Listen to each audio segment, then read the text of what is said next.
This is the BackRow Cincinnati Bengals show brought to you by fansided.com. Go to fansided.com for a bunch of great articles on all the sports that you can ask for, and especially the Cincinnati Bengals. And that's what we're talking about here today. My name is Josh Miller, and I'm alongside the beautiful Brad Borchers. Brad, thank you so much for coming back on and still being a co-host. I'm surprised you haven't left yet. Oh, I love it, Josh. We're having way too much fun with the regular season coming up. You're going to probably kick me off after some of my takes. So. My guy, we're going up to the mountain with this, and we're going down with the ship on this. Whatever comes first is happening. Anyway, happy Friday to all of our listeners out there. Thank you so much. We are live on Twitter. If you would like to go to YouTube and comment and be a part of the show, go to the BackRow Cincinnati Bengals Show YouTube page. It'll be on the live stream section. So go in there, comment. You comment. We'll take a look at it. We'd love it. We love when people come in. And obviously, got to give a big shout out to Crypt Keeper. He's always there. He's been there since day one, since I first started this. He was my first YouTube guy, and he's still here couple years later. So thank you, Crypt Keeper, and I'd love to see those guys keep coming back. Speaking of coming back, Brad, did you happen to see who came back to practice this week for your Cincinnati Bengals? Well, I heard they signed Will Grier. It did sign Will Grier. Horrible pronunciation of his name, by the way. It's Greer. It wasn't. It's Greer. It's been Greer his entire life. I've never heard it Grier. Sorry, I figured West Virginia they said it incorrectly. That's fair. So Will Grier comes back. Will Grier is now a practice squad Bengal. You're right. That's exactly who I was talking about. Is Will Grier? Or it's Mr. Burrow. You know, Mr. Joey B returns to the huddle, and it seemed like for a full practice. And another thing I noticed, Brad. No sleeve on the right calf. No sleeve, and this is the least exciting news because I was never worried about it. I don't think you were either. Right. The haters thought he was going to be gone until week 6 on the PUP, on IR, done for the year. No. Sorry, Browns. Sorry, Chiefs.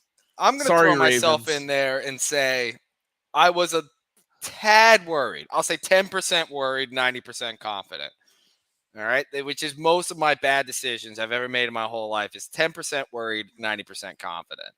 But now he's back. Now I'm 100% confident. He's back. I've seen your tattoo, so I would agree with that. Hey, listen, the UC tattoo is a legendary That's tattoo. Fire.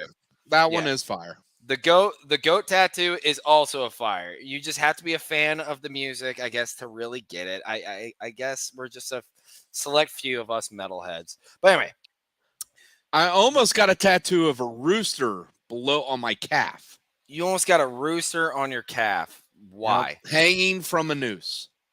Hanging from a noose. Yep. Why?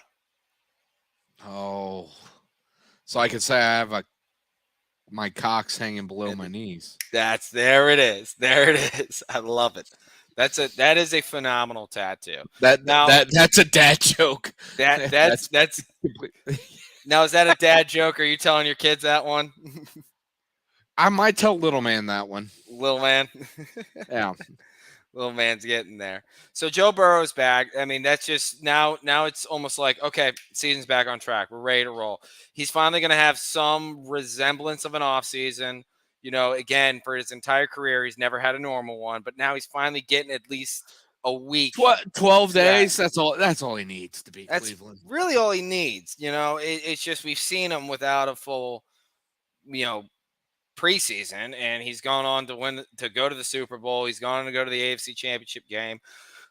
Are you still worried about week 1 as much as I am? I'm not worried, and I'm surprised you're worried. I know the Brownies have had our number in the past. Halloween was the worst beatdown we had all of last season. But I have no confidence in Deshaun Watson. Does Deshaun Watson strike fear in you? It's 2023. It's not 2019 anymore. He is 4 years removed from being elite. No, I wouldn't say he strikes fear in me. What strikes fear in me is the Bengals' inability to finally beat the Browns, and that's what's really striking fear in me. And the problem with that is just it's not so much of a number thing, like the Browns have our number, but also statistically, these past 3 years, the Bengals don't start out great. And that's going to be an issue, especially this year, because you start out with two AFC North opponents. Okay, and fair. In defense, Joe gets 12 days. He gets 12 days. He didn't have 12 days after the knee. He didn't have 12 days after the appendectomy. This is the healthiest he's been in going into week 1. That's true. Our best offensive line ever going into week 1. Mm-hmm. The most cohesive they've been. Comfort with the offense. Jamar's not a rookie. You know, all the skill players are adapted in. There's all this continuity. It isn't like they're picking up a new system, new playbook, new players. The only addition is an addition with OBJ. Orlando Brown. Orlando Brown. Okay, you threw Come me off. Come on, there's just one OBJ in Cincinnati now. There you go. Perfect. But that's the only addition. Right. So everybody knows each other. It's a timing thing, but Joe has his timing with T and Jamar. And my apologies to Irv Smith, and you didn't correct me, but Irv Smith is also that might be a little hiccup. Mm-hmm. The timing with Irv Smith might not be there.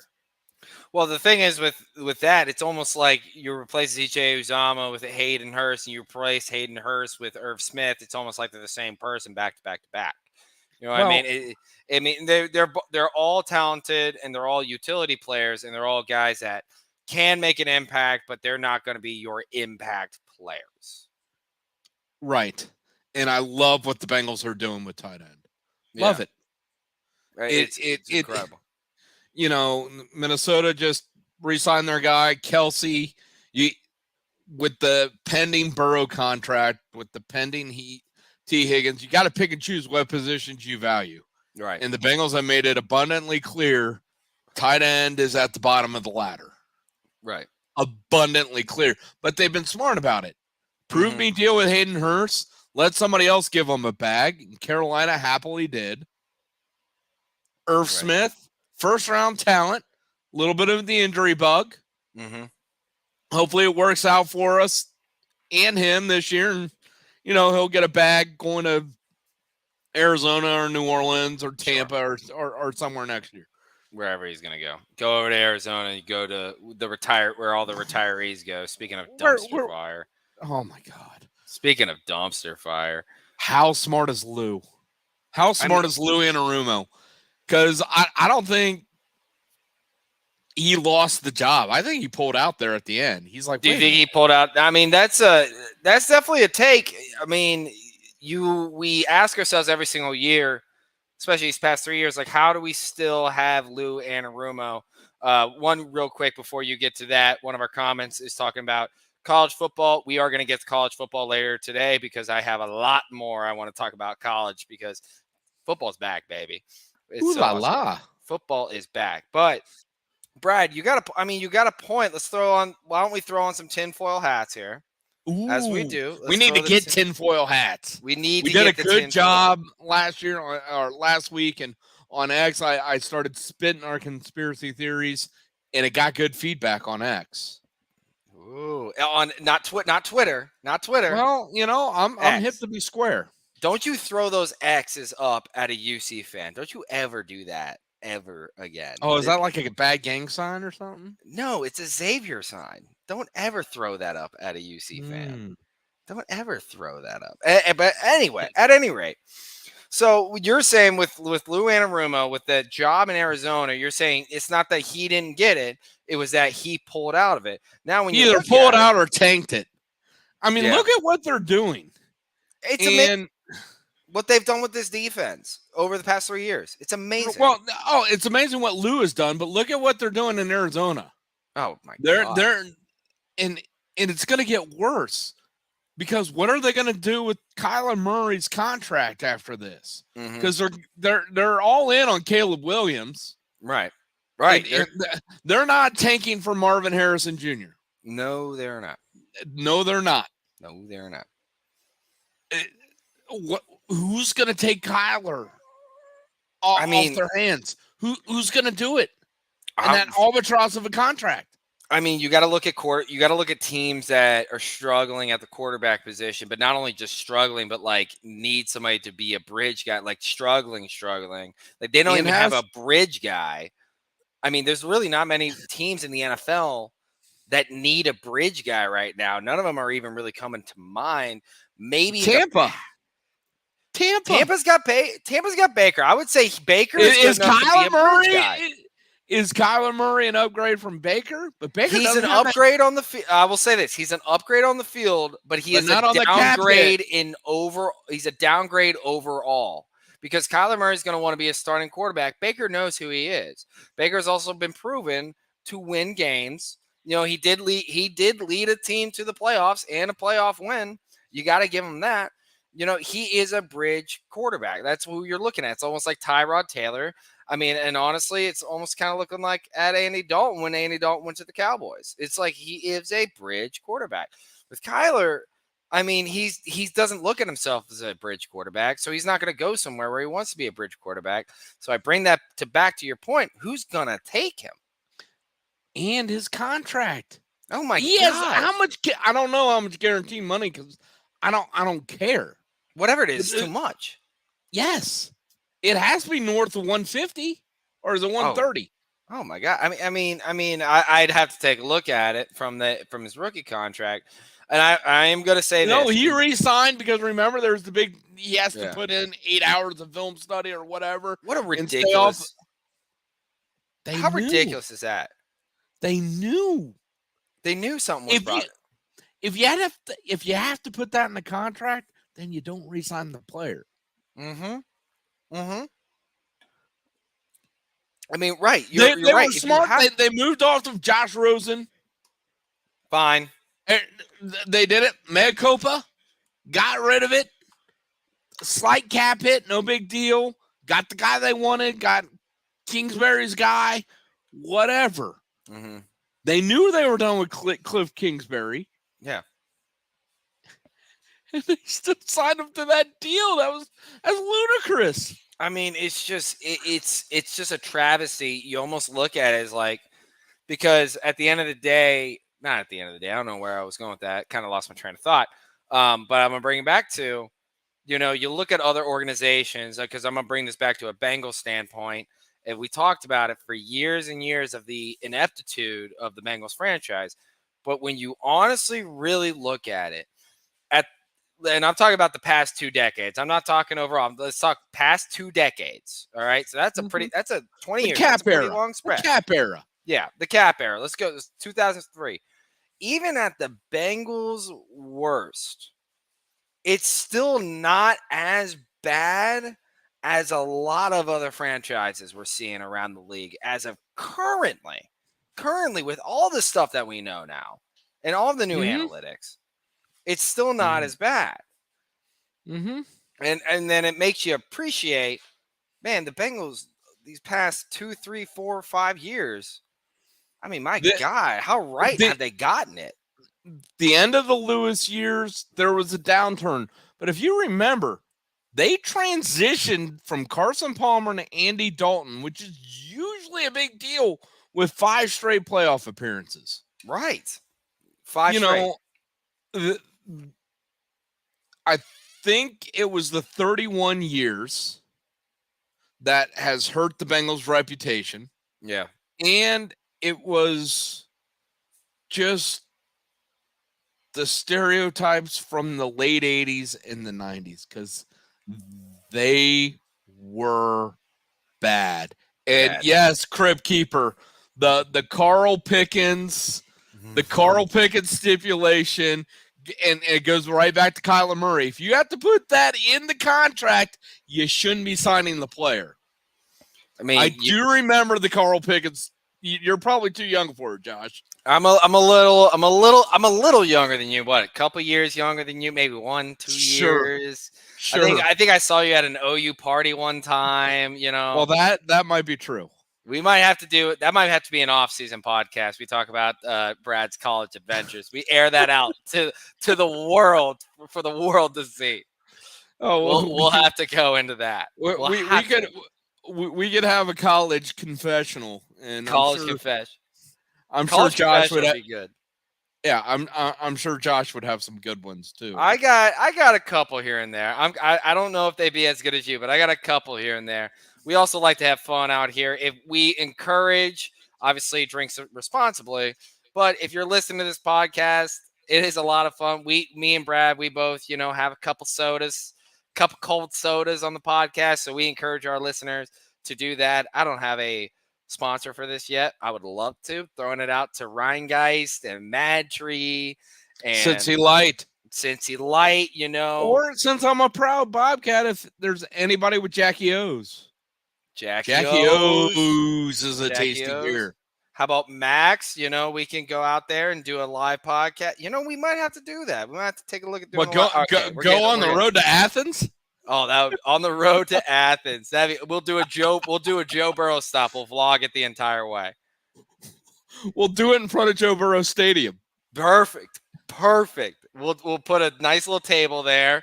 Hopefully, we won't get kicked out. Oh, they won't say you got to stay 100 yards away from a school from now on. No, those charges were dropped.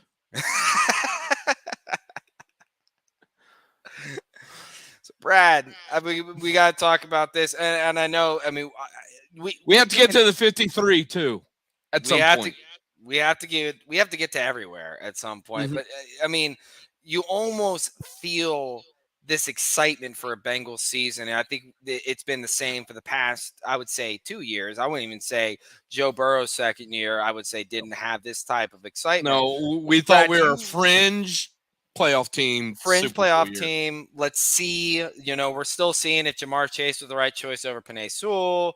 There wasn't this much of an excitement to go out and win a Super Bowl. I would say the past 2 years have been that. Do you remember a time in your illustrious livelihood that there was a buzz in the city or a reputation around Cincinnati that's been so great? No, the 05 Bengals that won the North, the Steelers, there was a buzz around that team. Okay. That team was really, really good. Now I remember. I was old enough to remember that year when the horrendous injury, and again, we talk about the reputation of the Bengals being hinged on playoff losses or like one instigated moment in time. How many years did that set the Bengals back with that one injury? Because Carson was never the same after that. Carson was never the same, and if you remember the play, it was 66 yards to RIP. Yeah. Chris Henry. Slim. And you saw that play, and before you knew Carson was hurt, you're like, oh my God, we're going to blow these guys out. Yeah. We're going to blow them out. And then Carson didn't get up, and it spiraled downhill. And then the Steelers went on to win the Super Bowl. So, and if you talk, if you hear Ocho Cinco talk, he's always like, no, we would have won the Super Bowl that year. That 05 year. That 05, because this roster currently is better, but that 05 team was probably the best roster they had. Up until now. Up to that point. Right, up until now. Ocho Cinco, TJ, defensively, they were insane. That line was probably better than this line, but the D line is probably better than the 05. We could go. Yeah. We're not an analytical show. Right. No, we are not. No, we are not. But that was a very good football team. That was a And fun the team. AFC was down that year, Mm. because the 6th seed went on to win the Super Bowl. I mean, there it is, right there. That, Yeah. that So you that brought still some. brings back bitter Yeah, memories. yeah, Anywho, yeah. Okay. Well, you brought something up there that I got a text from my dad the other day, and I was not happy with this text. You brought up the defensive line. This is what made me think of it. My dad texted me and said Miles Murphy is another Jackson Carman, and I had to really kind of sit back and look at it. Number one, the dude has had 3 preseason games. Right there. Let's stop right there. Number 2, Jackson Carman got thrown into a starting position. Miles Murphy is sitting behind 2, 3, maybe even 4 guys. He's got plenty of we time. need for him to step up in these first 4 weeks. Yeah, right. He can prove that he belongs in these first 4 weeks. Jackson Carman got position. They moved his position. Mm-hmm. Imagine if they stuck him with tackle and didn't convolute his mind with other position, footwork, and all of that. Mm-hmm. O-line is probably the least understood position in all of football. You think, just plug a big fat guy in there that's strong and he'll do okay. Hand speed, foot movement, and it's all different, left to right to left, guard, Pass center, protection, tackle, right? yeah, Yep. all the footwork and the mechanics and all of that is the fundamentals is all different from position to position, especially at the highest level. It's not plug and play, right? The difference between left tackle and right tackle, and that's why Lap and everybody is just soaking up what Jonah's doing right now, switching from left to right, because how do you not love it? It's just, and think about doing something in a mirror. Mm-hmm. Right. And that's what it is. But it's live against the best athletes in the world. Yeah. Some of the best athletes in the world. It's hard. You brought up a good point, and that's something we haven't talked about at all, which I think is a big focus point on the Bengals offensive line this year. I do think we're going to see a better, more physical, and more confident Jonah Williams. I think this took a weight off his shoulder. Now, obviously, he wants to do that. Obviously, I want to be the top salesman at our company. Obviously, you want to be the best. You want to be in the best position. I want to be the CEO, obviously. But I can't handle that. Jonah Williams couldn't handle quite being a left tackle. Now he's got that weight off his shoulders. Now he can kind of just go out there and he can just, enforce some impact, and he can enforce his will. And I think we're going to see just a more confident Jonah Williams. How do you think on Jonah Williams' movement? And you didn't mention the biggest part. It's contract year. He's going to be a free agent. Bengals aren't going to tag Jonah Williams. No, they are not. It's a contract year. Yeah. So, and it's not like Jesse Bates' contract year where people already think he's the top 5 safety in the league. Mm-hmm. Right. Murph might be the poor man's Hubbard. He reminds me a lot. Well, I hope Murphy is the poor man's Hubbard. I hope he's better. His draft position suggests that he's going to be better. Brad, you can't do 2 things at one time, can you? No. You can't finish a comment and then read a comment. Oh. I can. I did. No, you didn't. No, you didn't. I just saw it. We have it on recording. We got it right there. Play it back. Let's get this under review. We're gonna play. Jonah is going to ball out for 2 reasons. 1, the weight you're talking about. 2, it's contract year. He's not Jesse Bates. Right. He's not getting franchised. Right. He's going to be on the open market. He has to put it on tape. Mm-hmm. He's going to ball out. If they win the Super Bowl, he's gone. Well, yeah, and that's okay. Unless the Bengals decide he's good enough to sign back. They won't be able to afford them. The Bengals are going to have some tough choices if they win the Lombardi.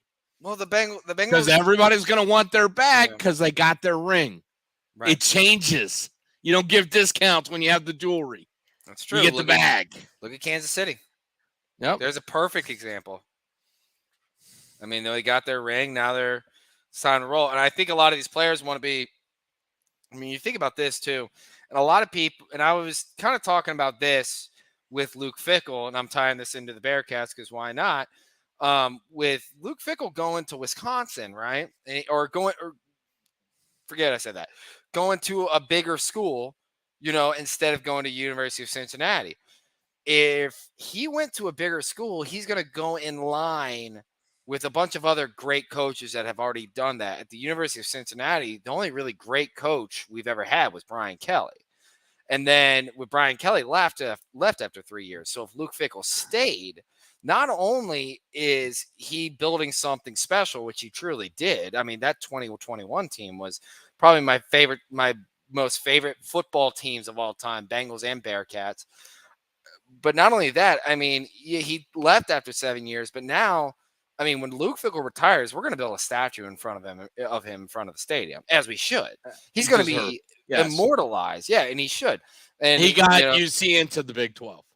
And he got UC into the Big 12. And, a lot of people it was all him.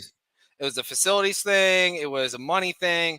But I got to tell you what, a lot of that money was generated off of the back of those Luke Fickell teams and the brand that he created with Luke Fickell. Back-to-back New Year's Six, then college football playoff. Unprecedented. And then just the way that they played nasty. You go back and you watch UC's defensive highlight reels.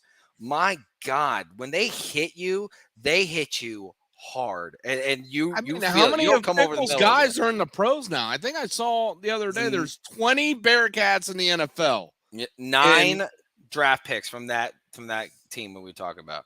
I think 18 of those 20 are Fickell's guys. The 2 that aren't Fickell's guys are the Kelsey brothers. Correct me if I'm wrong. I mean, my goodness. My goodness. So there's 20 Bearcats in the NFL. I think 18 are Fickell guys. I'm not a Bearcat guy, but that's impressive. We're going to have to fact check Brad as we usually do. But that being said, we're analytical. Because we're super analytical on the show. So that being said, Brad, again, you're bringing up a great point here, is that with a lot of these guys, they're trying to build something that was not there before, right?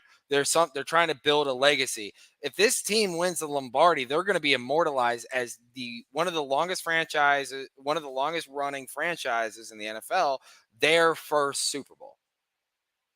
I mean, your legacy is cemented there. Right there it is, right there. Never have to pay for a drink in Cincinnati again. Any of the 53. Absolutely not. You are more than welcome to come on over and come over to I'm Southgate, not saying Kentucky, I'm buying them. I'm not in that tax bracket, but we have super fans that will never let you buy a drink again. The Bengals super fans will never.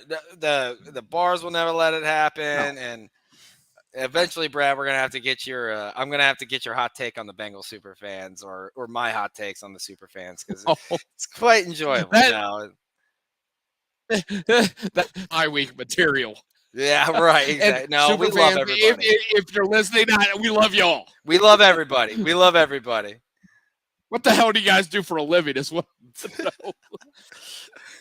Crypt Keeper goes out. He's really won the college football, Brad. Would you like to jump over to college football for just a little bit? Yeah, let's jump over. I'm just so happy we got Nike back. The Under Armour jerseys were so bad. He's talking about the Cincinnati Bearcats. My guy, I agree. My God, those uniforms were disgustingly ugly. I hated the triangles on the uniform. They looked terrible. They looked tacky. Nobody really outside of the city of Cincinnati, or really even anybody that went to the University of Cincinnati, really understood what the triangles were. It didn't make any sense. What did they mean? Right. You live in the city of Cincinnati. Do you even know what they mean? No. So I'm not a Bearcat. Exactly. The business building next to Nippert Stadium, the windows are triangles, so that's what they're doing. Yeah. But it doesn't look good. It doesn't even make any sense. with the Bearcats' new uniforms, it's almost like what they did with the Bengals uniforms. They went sleek, they went simple, and they went identifiable. And it Less was is more when it comes to uniforms. less is more. Less is more. It looked great it looks great for me. The Nike swoosh looks sweet, and I'm really excited about the Bearcats basketball Air Jordan uniforms because shit is gonna be nasty, especially when they play in Kansas this year. So let's stay on college football, man. I gotta say again, another just great welcome back to football night last night. Nebraska again blows it at the very end where they fumble the ball with 5 minutes left and all they got to do is run the clock out. But I will say this. I love when Nebraska loses. That is just me. I love when they lose. I love it. I don't know about your take on Nebraska. I love when they lose. I love Nebraska Cornhusker football. Big Cornhusker guy. Well, no, I mean Jimmy Burrow played at Nebraska. That's where Joey B wanted to transfer to. Okay. That's where Joey B wanted to go out of Athens High, and they didn't offer. Do you think they're regretting that decision about that right about now? Maybe a little bit. I think Joey B took the correct path all the way through. I would say so. And you know what? Nebraska is great for women's sports. They're big into Title IX. That 92,000 for a women's volleyball game. I mean, come on. Hats off. Go Cornhuskers. Come on. The stuff I know about Nebraska, they were smart back in the day. Really? Well, how are they right now? Well, not as smart, but Tom Osborne was a smart cookie. And their boosters were smart cookies. You know what they did back in the early 80s? You know why they were so dominant and they had all these stud running backs from California? Do you know this story? No, I don't know. I know we didn't script this, but well, we don't, Brad. We don't script anything. Okay. Most of us, we just come on. Here. We didn't even script what day we were doing this. We were like, you want to do it Friday? Yesterday. We need to advertise this show more. I know we do. I know. But Nebraska, their boosters, they offered radio stations in Los Angeles money to air Nebraska football games in the late 70s and early 80s. That's why they got a lot of their talent. Dudes in the hood heard Nebraska football. And then when Tom Osborne came a knocking, they knew who he was. Mm-hmm. And they had some boys Lawrence Phillips was from Compton. Mm-hmm. Mike Rozier was from Compton. They bought up all this airtime, had the Nebraska Football Network in the 80s. They paid big money for this, and that was legal cheating to do this. Mm-hmm. And it helped their recruiting tremendously because if you think late 70s, early 80s was before ESPN, there was 2 or 3 nationally televised games a week. That was it. Right. So you didn't get this exposure. Right. So if USC or UCLA didn't come knocking, nobody knew about you. Mm-hmm. You didn't know about them. Right. That's how Nebraska cleaned up in the 80s and 90s. I'm serious. Look it up. I believe you. I believe you. Brad, Most most of the things that I hear you say, listen, 95% of the time when I listen to you, that's high. 95% of the time when I listen to you, I believe it. 95%. Fair. 5%, I don't. You know it's complete BS, and that's fair. Yeah. Especially we can't say this on air, but do you remember the last thing you said to me at the end of the 2021 season? Because we thought we were never going to see each other again. We thought like this was it. You gave me one piece of advice. One of your yes. And if you would like to know, was I wrong? Yeah. Was I wrong? Listen. No, you weren't. No, you were not. No, you were not. If you would like to know what that is, go ahead and you can DM Brad and he'll tell you separately or keep it, we're going to keep it off the grid. or DM Josh. We're keeping this. We're keeping this off the Holy grid. shit, my phone's blowing up. Yeah, they really care. Oh my goodness! So again, another great night of college football. Got a great night of college football ahead of us. Miami. What's going on with Florida? What I mean, I was taking a look at that. Where are you talking about? Florida as in the team, or Florida as in the state? Well, I don't want to get too political, so I meant the University of Florida. Okay, yeah, what they looked terrible. How do you have two How do number you threes get on the boat raced field? 2 years in a row by Utah when Boat you're race. Florida? Boat race. You know the laundry gives you a 7-point spread at Vegas. Wait just a the second. laundry gives you. They didn't get boat race. Florida beat them last year. No. Yeah, Utah went into the swamp and won. No, they did not. Utah went into the swamp and they were driving to score the game-winning touchdown. They threw an interception into the end zone. Are you sure about that? I am dead serious, because this was the revenge game. Get the fact game. checkers on this. Get the fact checkers. Crib Keeper, I know you're there and I know you're going to prove it. But anyway, how bad? I mean, but you're not wrong with how bad Florida looked last night. They looked terrible. And I get it's the first game of the year, but God, but it makes the Big 12 look good, so you're happy. Say again. It makes the Big 12 look good because Utah's going Big 12. Yeah, that's Utah's right. going Big 12 next year. No, I was fine with that. I like Utah. I like Utah. You're football. a Utes fan when they're not playing UC. That's true. Where's your conference pride? Yeah, listen. I like Utah football. There's a lot of teams I like to hate watch, and there's a very little amount of teams Florida's that I like on my to watch hate watch. What? Florida's on my hate watch. I like Florida is on your hate watch. Is it because you're not a big Urban Meyer guy? No. My wife is University of Tennessee alumni. Oh, go Noles. Okay. Go Vols. Noles. Why did I say that? Go Vols. Yeah. I'm a Canes fan. Yeah. See, I'm a Miami Hurricanes fan. I just said go Noles on the air. Oh my God. Yeah. I showed an X symbol, so apparently that's bad too. No. So she basically hates every team in the SEC minus the University of Tennessee. Okay, that's fair. I like Tennessee. They're another team that I like. I like to watch them and want them to win. There's very few underrated tailgating at Knoxville. That's a good time. It's a good time. That is a very good time. Brad, I'd love to see you at a tailgate. Oh, you have seen me at a tailgate. Well, okay. Well, when we were not a college tailgate. I saw you at a tailgate when we were working. I'd like to see you at a tailgate when we were not working. So mark my words, since neither one of us are employed by the Bengals anymore, they're winning the Super Bowl to guarantee we don't get rings. Oh, no, absolutely not. I know, but that's why they're winning the Super Bowl. They couldn't win it while we were there.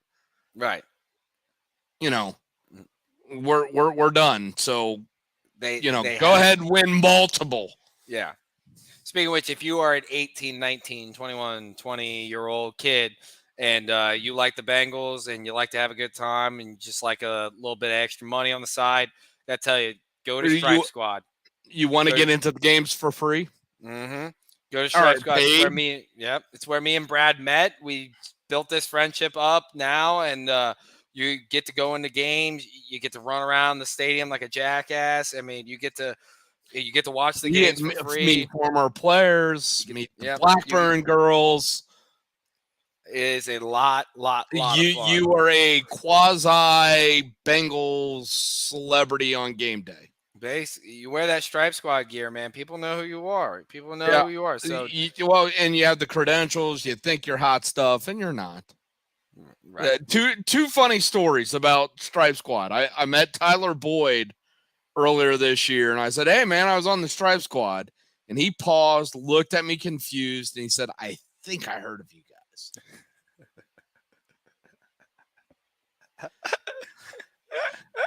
I think earlier this week, I took little man, my son, to go meet T. Higgins, and didn't mention Stripe Squad to him, but Verizon, very cool that they did this, but they ran out of the autographed T. Higgins pictures. Mm. So little man didn't get one, and I mean, really, don't give them the grown ass men. Then just give them the kids if you don't have enough.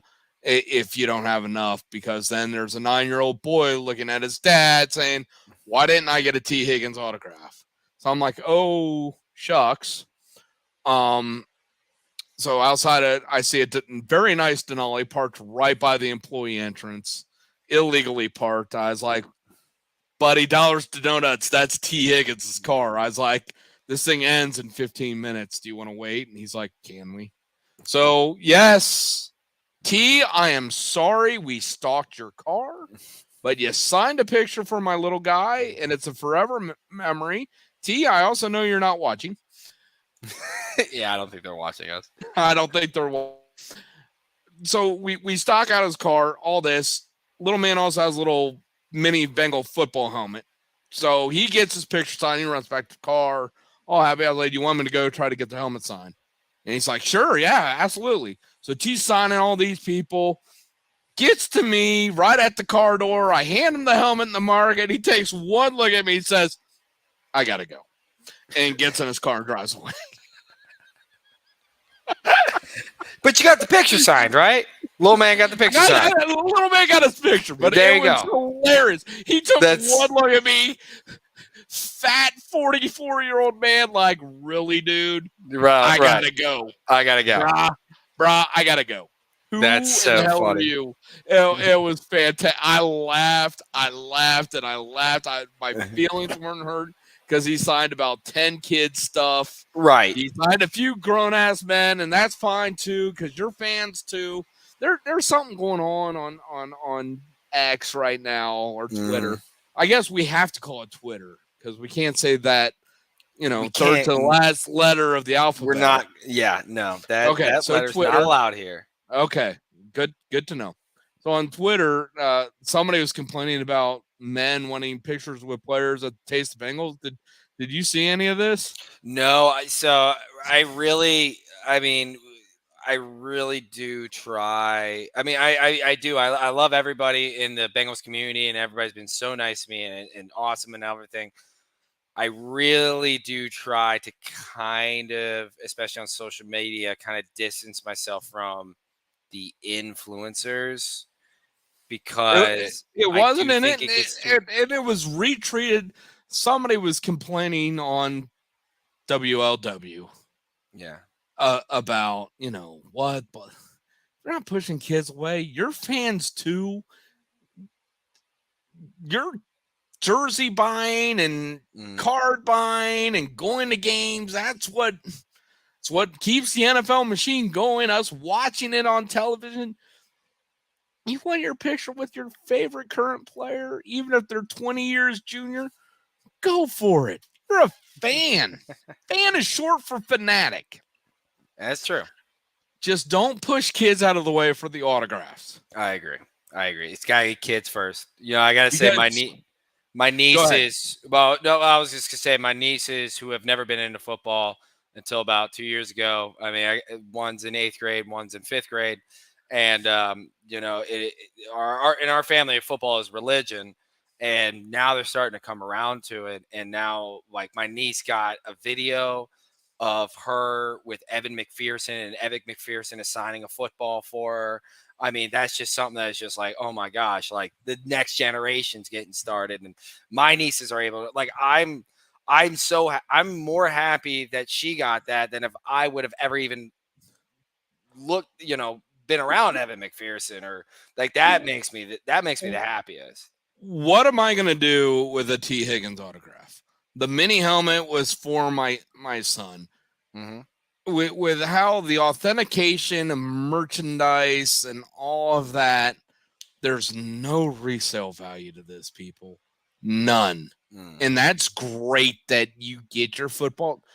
Just don't push a kid out of the way. Right. Just and I texted you the pictures and you said something very similar. I grew up a Cincinnati fan. I love seeing the next generation enjoy it. And like I said, one of my prized possessions in RIP, I got to drink a beer with Tom Browning. That's awesome. That's perfect. and I got a picture with him, and a friend of mine who's a big time Yankees fan. He gets pictures with players, and then he comes back around and tries to meet him again and get that picture signed. And I had my Tom Browning picture. I was going to go down to Covington, go into Browning's, and look for him to sign my picture. Me and him drinking a beer together, and then R.I.P. Tom Browning. R.I.P. Tom Browning, Mr. So Perfect. now, little man, I get pictures with his players. Now he has this whole queue of pictures he needs to get signed, and he's all into it. And I was like, this is worthless. This is for your memories. You're not going to be able to sell this mini helmet. Or this for you. He signed this for you. Like that's what's going to be for you. It's not like autographs from 50 years ago when somebody needs a Roger Maris autograph or a Ken Riley autograph to get it back to Bengals. Yeah. No, because everything's authenticated now. The market is flooded. It's worthless. So just let kids have it to build their memories. Right. PSA. So I loved everything you said about that, and I don't disagree one bit. I think you are dead on the money. I think it is good that market has been oversaturated. So now the selling is worthless. So now you're not getting guys that are getting this memorabilia to sell. You're getting kids and fans that you'd be that surprised. you're not going to sell this. Like this is yours. Like he did this for you.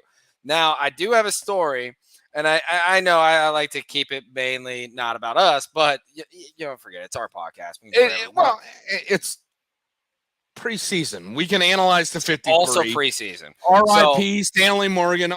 R.I.P. Michael Thomas. Move on.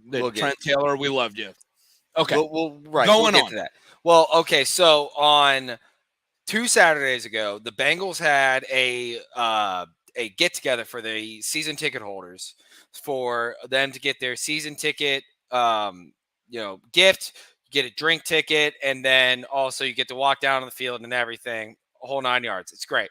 My family, my dad and my mom, they invested in Bengals season tickets when the Bengals were bad. So, I mean, it was about 10. I would say they're probably on their 13th year of season tickets. But anyway, so we got to go as a family with not only my mom, my dad, me, my brother. I also got to take my girlfriend. I also got to take my 2 nieces and their dad. So my brother. I mean, it really was a family affair. And this is just such of a transition of what the Bengals used to be to where they are now with fan interaction. We got thank you, Elizabeth. Yeah, thank you, Elizabeth, 1,000 times over. It's all her. If you ever get the chance to meet her. She is the sweetest person ever. She recognized, and we were lowly Stripe Squad people, but she knew me and Brad by name. It's not because me and Brad are so awesome. It's because that's how much she cares. Like, that's how much she cares. And she, big embrace of the hug and all that. But anyway, okay, all right. I'm getting away from the story. So we go down on the field. They're doing a 40-yard dash. Well, my niece is 13 years old. She does golf. She does basketball. She does soccer. Very in shape. My girlfriend has not done a sport in quite some time. So they decided to run the 40-yard dash. She runs the 40-yard dash and has a sprained ankle. She sprains her ankle, goes down, not good. So what the Bengals did for us was one of the most awesome things ever, and it turned a bad situation into an incredible memory. We had somebody from the Bengals organization come down. They helped us out, leave the stadium, and then they also took us through the back entrance of it, and this guy, he didn't have to do it. His name was Brandon. If I ever get the chance to see him again, I'm gonna thank him again. He gave us a chance. We went through the back of the Bengals locker room, which is really cool. Then we went to where the Bengals, signed, the Bengals rookies signed their deals, and all the free agents signed their deals. And then on top of that, he gave us a Jamar Chase signed football. So at the end of the day, we both are looking at each other like, I think that sprained ankle was worth it. I think that was worth it. As long as she has good insurance. I think she's got great insurance. She's good. Okay. She's been healing up well. She's definitely been a fighter, and she'll definitely probably come on this podcast at some point. You got more access than we did ever at the Stripe Squad. Oh yeah, and it just goes back to where Brad, you knew this. You've known this franchise longer than I have. I mean, do you even recognize this franchise No. anymore? They're, That's they're, what my they're- dad said. it- He's like, I don't even recognize it. it's first class. It and, is. and look at not the keep tinfoil hats on about the Burrow and the Higgins extensions. But Mike Evans just came out from Tampa Bay saying, Saturday's the deadline. If I'm not re-signed by the 9th, we'll take it up in the offseason. Nothing like that is happening. Even the Jesse Bates thing, which people thought was ugly and all of that, it's still not as bad as what other franchises are dealing with. Look at the Colts and Jonathan Taylor. Yeah. How bad are the Colts organization being? And they used to be the marquee. It's amazing. They were marquee when they had Peyton. They were marquee when they had Andrew Luck. Quarterback has so much to do with it. Yeah. What is it? Drew Garrison? Do you follow him on X? Yeah, I do. Yeah, I do follow him on Twitter. He did. Yeah. Sorry, on Twitter. You're right, Brad. You're right. You'll start doing Miami Red Hawk stuff to me. Hey, I'm a Hurricane. I'm a Hurricanes fan. I'm Canes all the way tonight. I hope they whip up on those Red Hawks. Anywho, I do too. But he did this thing about how franchises take on the personality of their quarterback, and it's true. Joe Burrow is first class. Andy Dalton was first class, but not as first class as Joe Burrow. Few are. Few are. Joe Burrow is, when I tell people when I'm a Bengals fan, and I talk to people all over the country all the time, and they ask me about Burrow, I say, what's the amazing thing about him is he's a better person than he is a quarterback. And really think about that. And that isn't bullshit. Right. He is humble. He's aware. Right. And you don't give up the first 30 seconds of your Heisman acceptance speech to speak of less fortunate people unless you're a good dude. Yeah. Oh, that's the most incredible thing. He can win 10 Lombardis in a row. He's still a better person than he is in a quarterback. That's saying something. How amazing is it to have him as the face of your franchise? I mean, my goodness. And he wants to be here. How much did he do? How much has he done right compared to what he has done wrong? I mean, it is like 99. What has he done wrong? Right, exactly. What has he done? You can't even name it. I mean, if you're talking about some of his outfit choices, okay, he's a little arrogant sometimes. That's what you want in a quarterback. I want my quarterback to be cocky. I want him to be confident. I want him to be arrogant. He's arrogant, but he's not cocky. That's what drives the odds. This is a great comment. I think the Burrow contract delay is because of the poor internet signal in Paycor Stadium. He will sign for the first game. Dude, I read on Twitter. I read on Twitter that they're going to re-sign both Higgins and Burrow on 9-5. How perfect would that be? Oh my God, how perfect would that? I just got chills. I just got chills thinking about that. Now I fully embrace that tinfoil hat theory. I don't think it happens, but I fully embrace it. Another piece of Bengals news, and like I said, we'll get into the cuts later down the road. Another piece of Bengals news I want to get into while we're talking about it. The ruler of the jungle for week 2 against the Baltimore Ravens. Did you happen to see who it was, Brad? I did, and Mr. AJ Green. Mr. AJ Green, another great face of the franchise. However, I get hate. I've been getting hate before you've ever come on the board. We've talked about this. We talked about this last week, and I agree.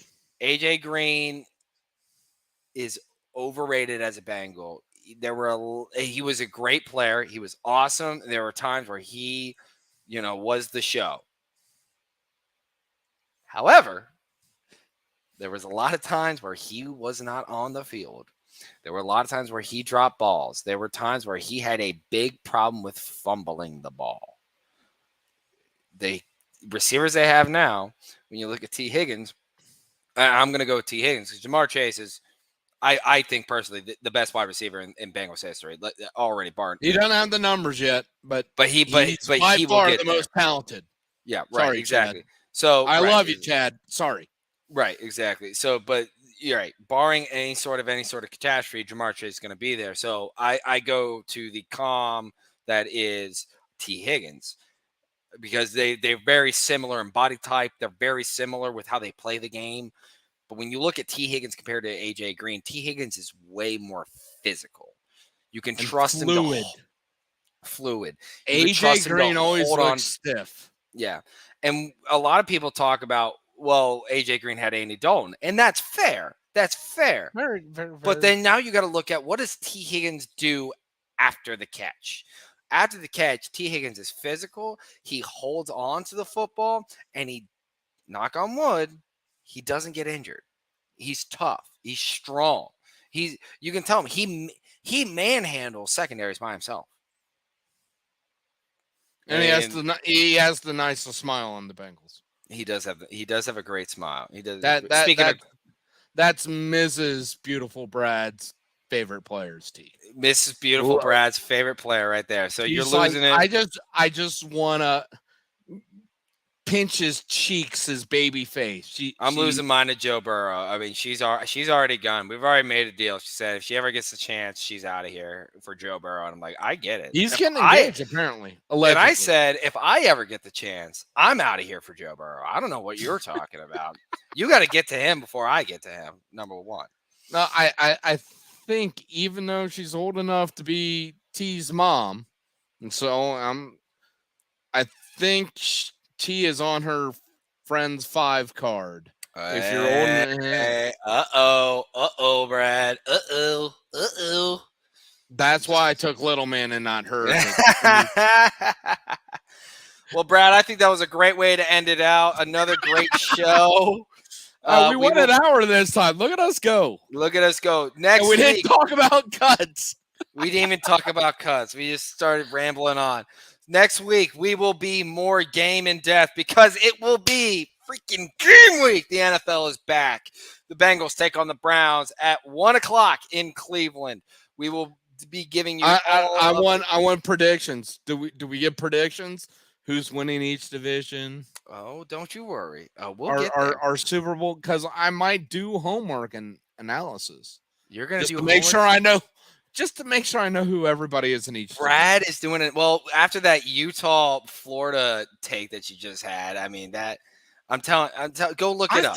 I thought for sure Utah won that. You thought incorrectly, Brad. You thought incorrectly. However, you know what's not incorrect is that the Bengals play next week, and both you and I are jacked. And the famous words of Joey Votto, we are jacked to the tits. And so we will give you all pregame analysis. We'll actually dive deeper into both teams, and we'll be more around the team and around football instead of just preseason. The preseason episodes are over. Hats off to the Cincinnati Reds to getting us to football season. The wheels have come off the wagon. I love the Reds. They're not ready for prime time. Think Andy Dalton in prime time with the Reds. Next year they'll be ready for prime time. They got us the football season. The Bearcats play Eastern Kentucky at 3:30. Is that the whiteout? The Nippert Stadium. So the Bearcats, and I am so far against this. The Bearcats are doing white pants, black jerseys, white helmets. And I'm going to say this right now. Cincinnati has to find themselves a way. This is the last take I'll have, and we'll get out of here. The Cincinnati has to find themselves a way to separate themselves from everybody else in college football to not be just that, just a team, right? Iowa State is just a team. They go to the Big 12 championship. They're still just a team. Kansas State is just a team. What does UC got to do? You see, one of their biggest things that they do is the blackout at Nippert Stadium. It's one of the most magical moments in college football. It's the most slept on moment. And then you go to the college football playoff. One of the greatest things ever was the UC's fan colors was black. No other team does that. No other team goes black. You got a lot of reds. Michigan's got yellow. Penn State's got white. There's no team that does black. UC does black. So I'm so against this because our colors at home are black. That's it. I'm fine. Red out here and there. Okay, fine. We should be a blackout no matter what. That's my take. That's my final take. And with that, it's Eastern Kentucky. Who gives a crap? I do, Brad. I do. And especially this year because the wins are going to be solemn, okay? They're going to be solemn. They're going to turn some heads. They're going to be okay. The Godfather in the middle is he's good, man.